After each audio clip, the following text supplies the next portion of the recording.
रात के लगभग 3 बजे थे।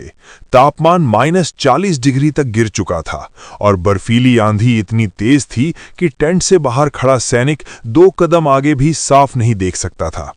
अचानक वायरलेस सेट पर घबराई हुई आवाज गूंजी। सर, सामने मूवमेंट दिख रही है। शायद दुश्मन हमारी पोस्ट की तरफ बढ़ रहा है। उस ऊंचाई पर, उस ठंड में, आधी रात को किसी भी हलचल का मतलब सीधा खतरा होता है।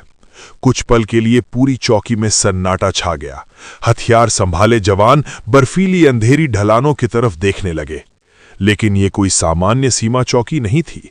ये था सियाचिन ग्लेशियर, दुनिया का सबसे ऊंचा और सबसे खतरनाक युद्ध क्षेत्र। और जिस मिशन की वजह से भारतीय सेना उस रात वहां डटी हुई थी, उसका नाम था ऑपरेशन मेघदूत। सियाचिन की कहानी अचानक शुरू नहीं हुई थी।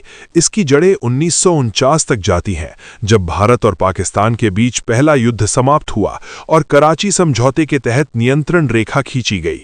नक्शे पर एक बिंदु NJ 9842 तक तो सीमा स्पष्ट थी, लेकिन उसके बाद लिखा गया thence north to the glaciers, यानी वहां से आगे सीमा किस दिशा में जाएगी ये तय नहीं किया गया।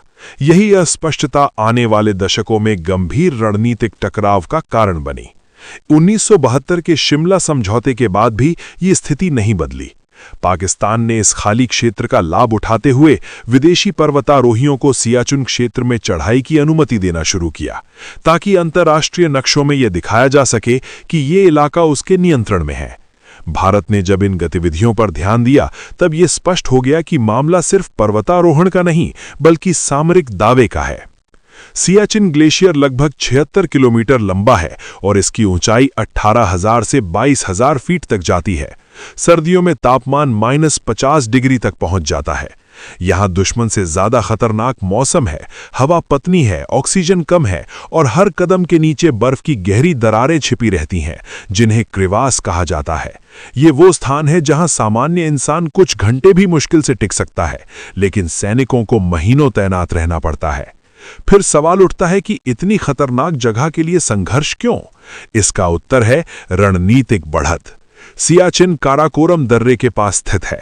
यदि पाकिस्तान इस क्षेत्र पर नियंत्रण स्थापित कर लेता, तो वो लद्दाख क्षेत्र पर निगरानी रख सकता था और चीन के साथ संभावित समन्वय से भारत को सामरिक दबाव में ला सकता था।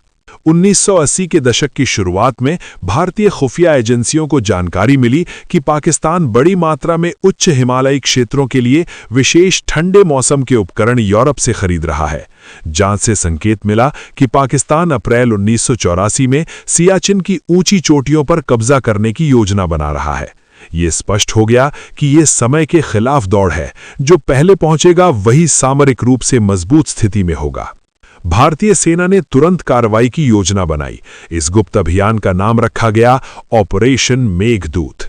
नाम प्रतीकात्मक था। जैसे बादल संदेश लेकर आते हैं, वैसे ही भारतीय सैनिक आकाश मार्ग से सियाचिन की चोटियों पर उतरने वाले थे।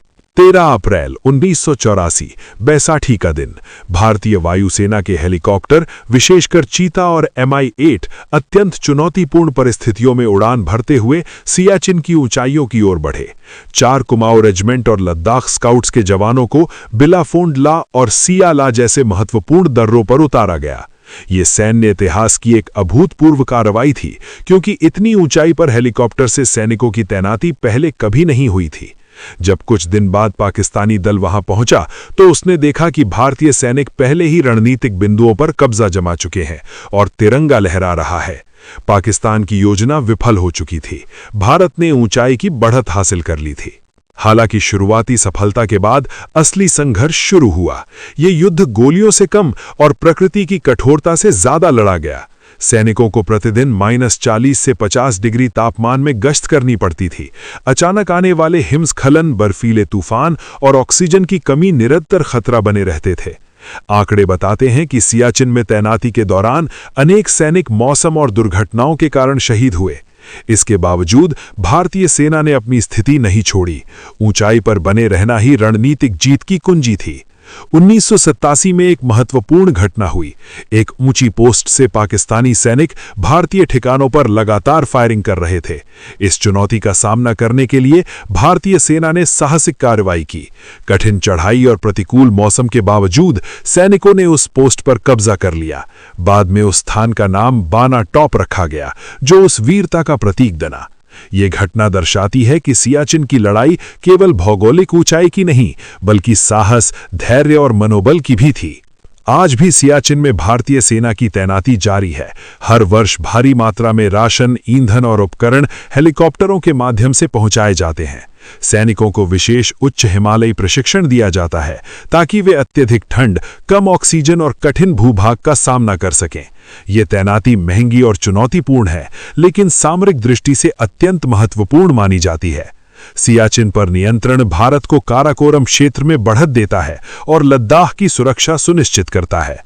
और उस रात जब वायरलेस पर मूवमेंट की सूचना मिली थी, अंततः पता चला कि वो दुश्मन की घुसपैठ नहीं, बल्कि तूफान में खिसकती बर्फ का बड़ा टुकड़ा था।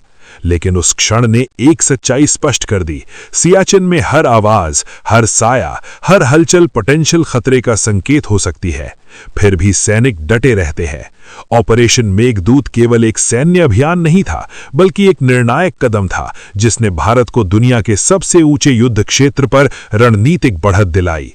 सियाचिन की बर्फ में आज भी उन सैनिकों का साहस और बलिदान दर्ज है, जो वहां हर दिन, हर सांस के साथ अपनी ड्यूटी निभाते हैं।